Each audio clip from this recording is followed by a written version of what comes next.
Hello quilt artisans, my name is Shonda and welcome to my channel Under the Needle Quilting and Crafts. So I don't normally film in my car and I don't normally film on my phone, but here we are. Only because of the time.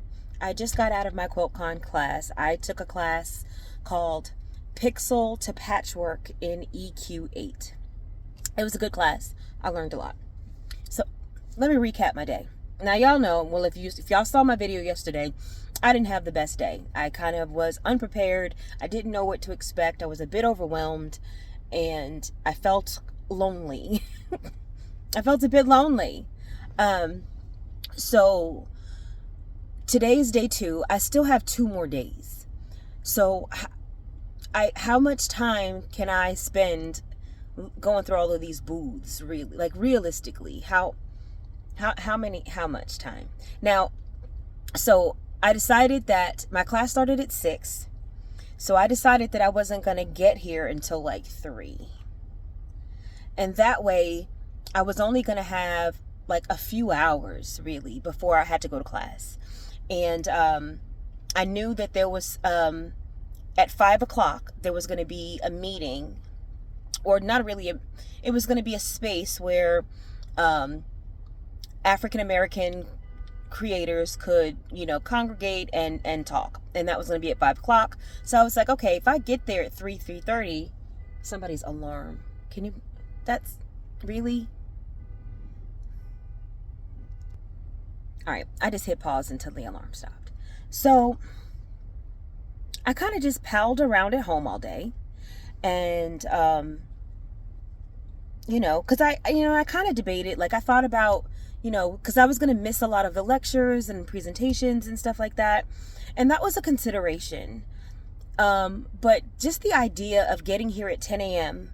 and then not leaving until 9 p.m., that was just a bit much. And I'm only 30 minutes away, so there was the option to leave and come back. But, you got to pay for parking. So, and by the time it would have cost more to do that, and then the gas money, of course, to go back and forth, and then I still would have had to time it right because of the traffic in this area. Like yesterday I left at 3:45 and I still hit some traffic on the way home, so I would have had to get here, leave at like 2, and then leave my house at 5 to come. Like it just didn't make sense to get here at 10, or get here whatever time, and then leave at like 1 or 2, and then try to be back by 5. It just that wasn't going to make sense. So I stayed home. I slept in. I palled around the house. I got dressed, got here about 3:30. I parked, went inside, and I went back down to the vendor area. And I'm glad I did that because I realized that there was a lot that I didn't see, because I think I was I felt a bit overwhelmed yesterday. And so there was just a lot that I missed. And I challenged myself today because I didn't want to spend money today, because tomorrow is going to be, I'm going to get here first thing tomorrow. I feel like Saturday's the main day. That's when everybody's going to be here. And so that's when I want to be here the full day on Saturday. So tomorrow I'm going to get here bright and early. And I'm going to do like really, really spend some time looking through all of the vendor booths. Things were, I don't know, it seemed a little less crowded. I don't know if it's because of the time that I got here. I don't know if it's because there was more classes and people were in classes and lectures and so not in the vendor hall. I'm not sure. But I just bided my time. And so what I did was I just accepted that things were going to be slow. So if I saw an interesting booth, I just kind of went in, in the first section there, and then I just kind of would wait for people to move and disperse a little bit so I could get a little further in,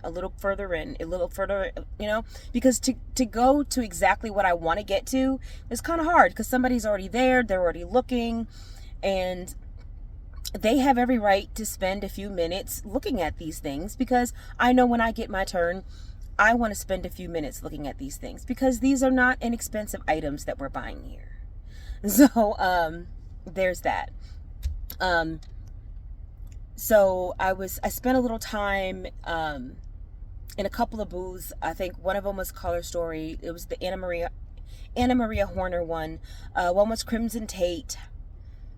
And then there was another one that I completely missed yesterday. It was such a whimsical little booth. Just all these bags and stuff. So I really feel like I missed a lot yesterday because I just didn't feel comfortable. I just didn't feel comfortable where I was.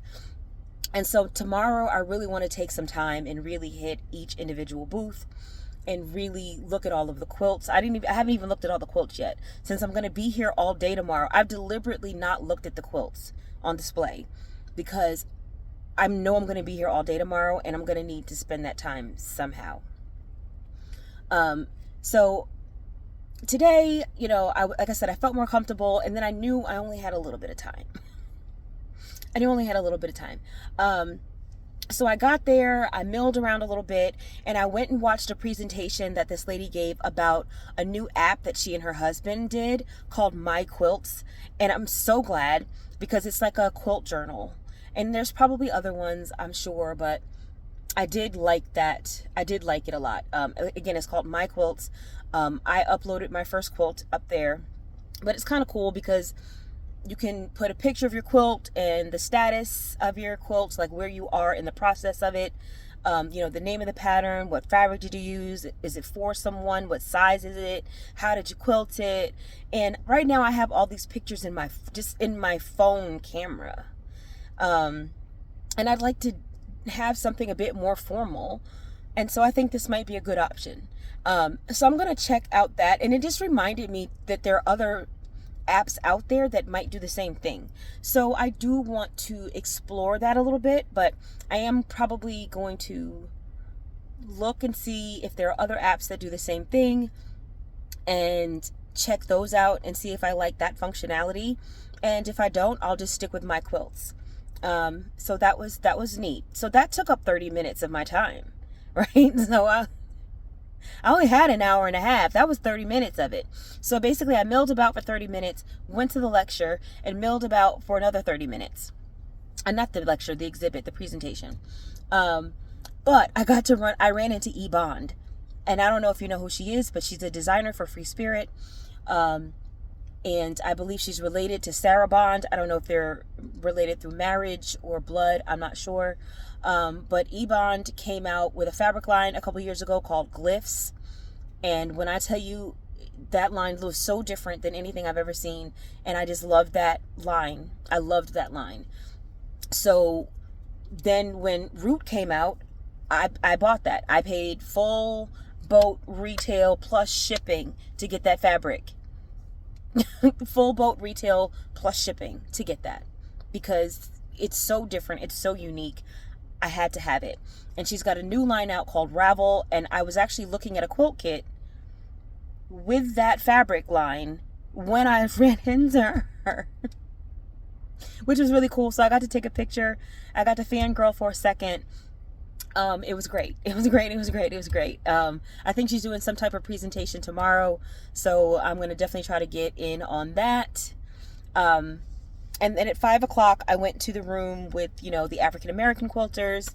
And that was neat because I did not know, how many guilds there are out there that are, that cater to African American women, and there's nothing wrong with that. Like, I'm in the Modern Quilt Guild, and I don't normally get to go to meetings because they're like 45 minutes to an hour from my house, and I don't be wanting to drive like that or miss football on Sundays, but mostly I just don't want to drive like that.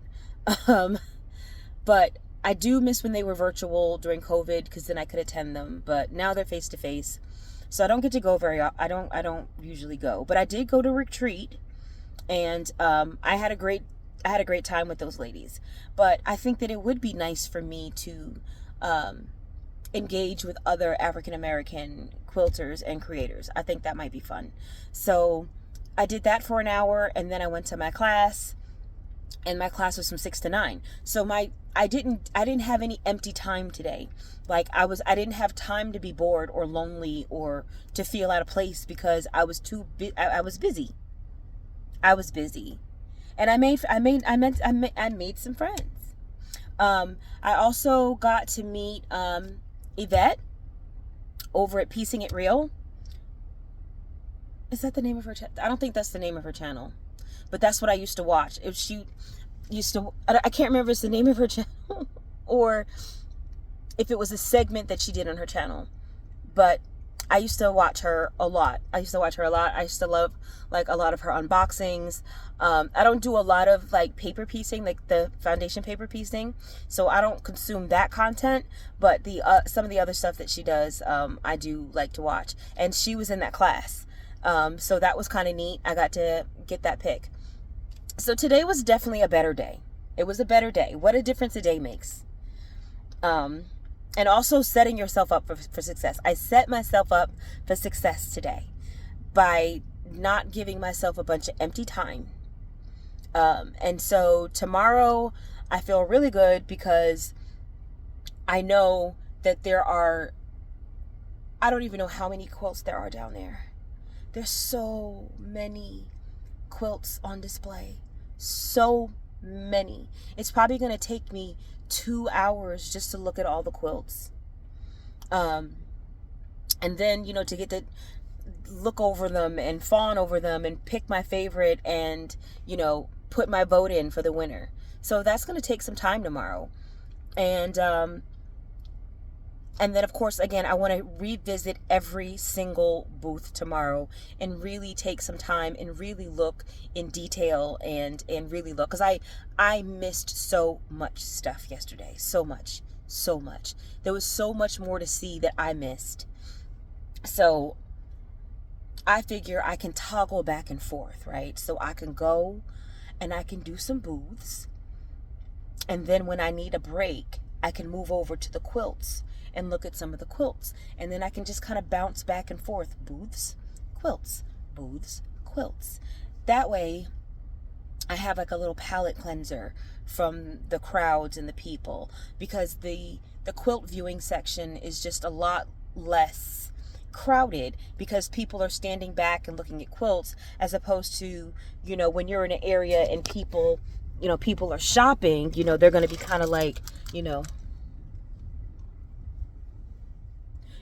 like that, and looking at the price and looking at the fabric and feeling everything and making sure.